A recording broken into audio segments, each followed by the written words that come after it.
Washington, weeks of turmoil in financial markets and an extraordinary outburst over trade from President Trump have opened a fresh lane of attack for Democrats hoping to unseat a president who has put the strength of the economy at the center of his re-election pitch. On the campaign trail this past week, Democratic candidates blasted Mr. Trump for his economic stewardship, criticizing his gyrating trade policy and accusing him of hurting American workers and farmers and stoking a possible recession. In doing so, they signaled a readiness to seize an issue that has been a strength for Mr. Trump, the nation's economy, and harness it as an advantage for themselves.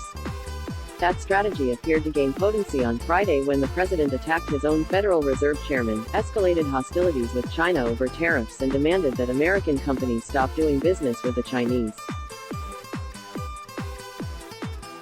It was a day of stunning economic tumult that sent stocks plunging, which the president then joked about in a tweet. Democrats quickly cited the day's developments to press the case that Mr. Trump was losing his grip on economic policy. Donald Trump has no strategy or plan, Senator Elizabeth Warren of Massachusetts wrote on Twitter on Friday night.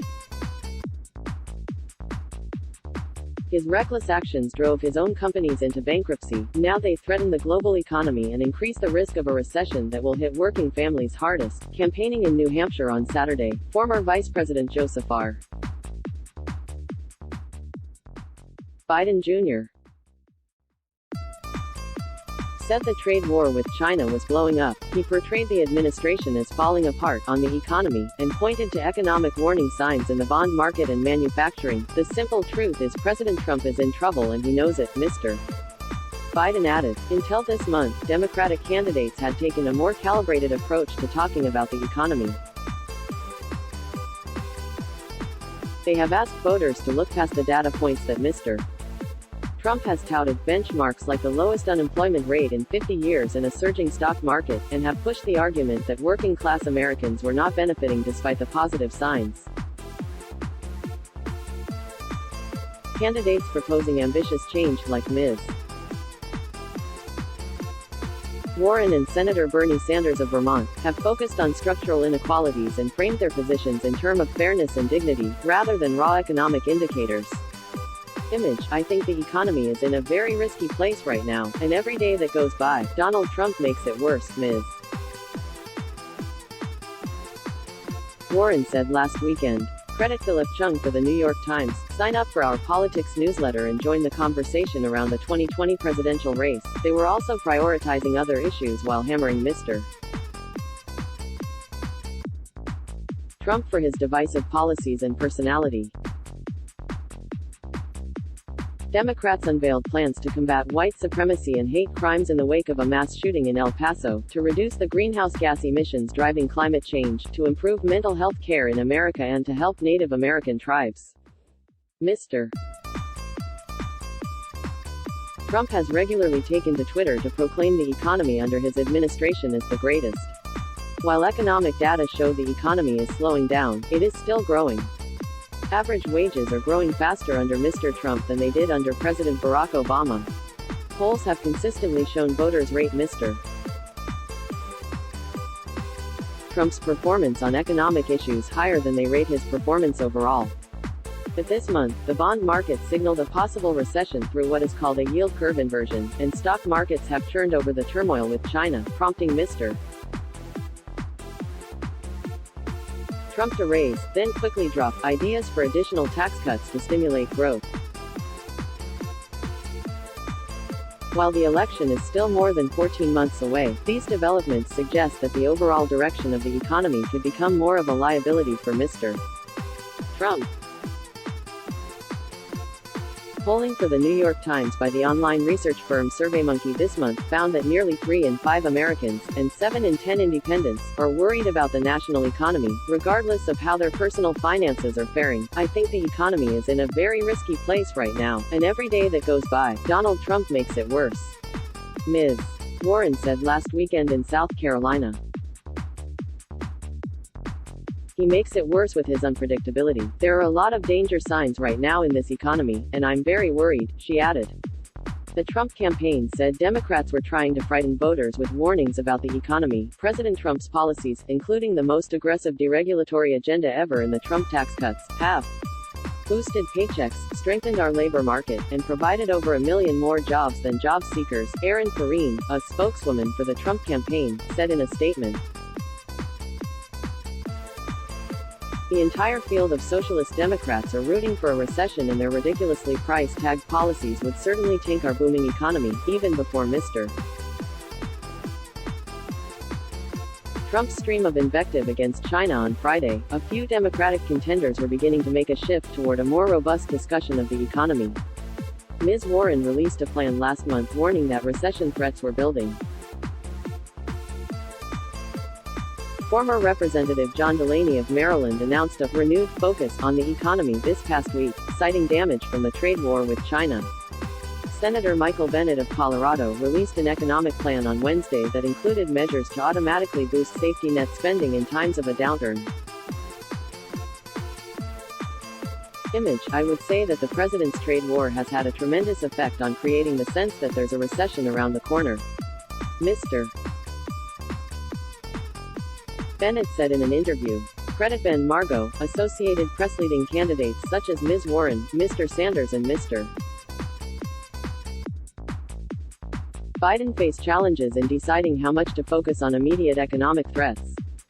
Ms. Warren and Mr. Sanders have long criticized American trade policy, in the same vein as Mr. Trump.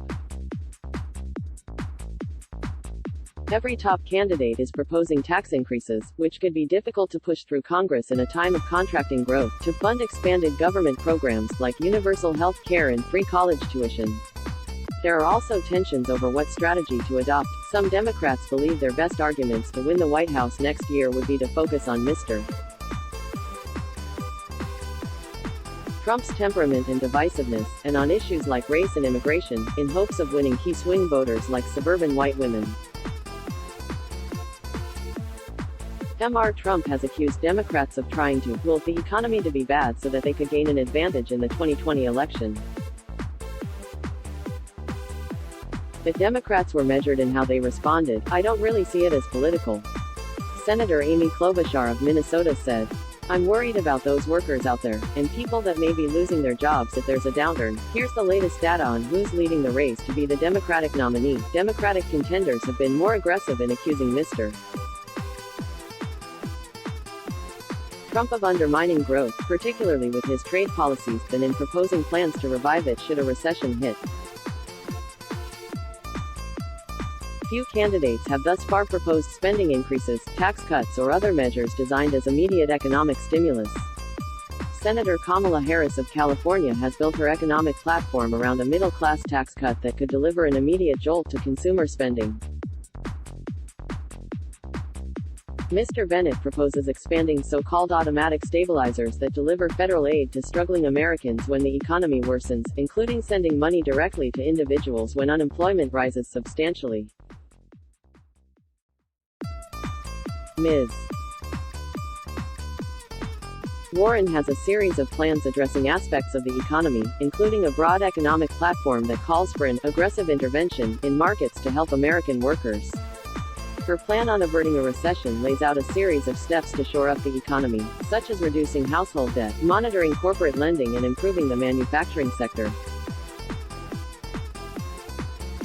Most plans remain focused on longer-term issues in the economy. Mr. Sanders released on Thursday a plan to combat climate change that envisioned creating 20 million jobs, and ending unemployment, in doing so. Mr. Biden has a plan to help the rural economy, and his climate change plan envisions boosting growth by investing in clean energy. Mr. Biden has a plan to help the rural economy, and his climate change plan envisions boosting growth by investing in green energy. Credit Brenner for the New York Times. The struggle of American workers, said Pete Buttigieg, the mayor of South Bend, Indiana, is not something you can solve with a sugar high or a rate cut. He added, we've got structural problems in our economy that are leaving far too many people behind. Even when the numbers are looking good, let alone when they start to change. The escalating attacks by Democrats in recent weeks recalls the shift the party's candidates made in the fall of 2007, as the housing market worsened and stock markets dived in advance of the 2008 financial crisis. Candidates including Mr. Obama, Hillary Clinton and John Edwards started their campaigns attacking President George W. Bush on rising inequality and a ballooning federal budget deficit. By September, they were all turning toward economic storm clouds.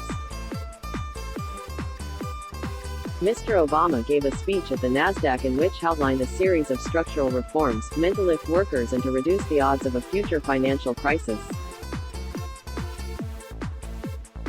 Only later in the campaign, after stocks dropped further and the country fell into recession, did Mr. Obama release a targeted economic stimulus plan. So far, relatively few voters in early states like Iowa are demanding answers on how to stoke economic growth in the current conditions. If there's a recession, Trump loses. Sherry Bogue, a 45-year-old teacher from the Des Moines area. It's a little early, right this second, today, to be talking about the recession, but Mr.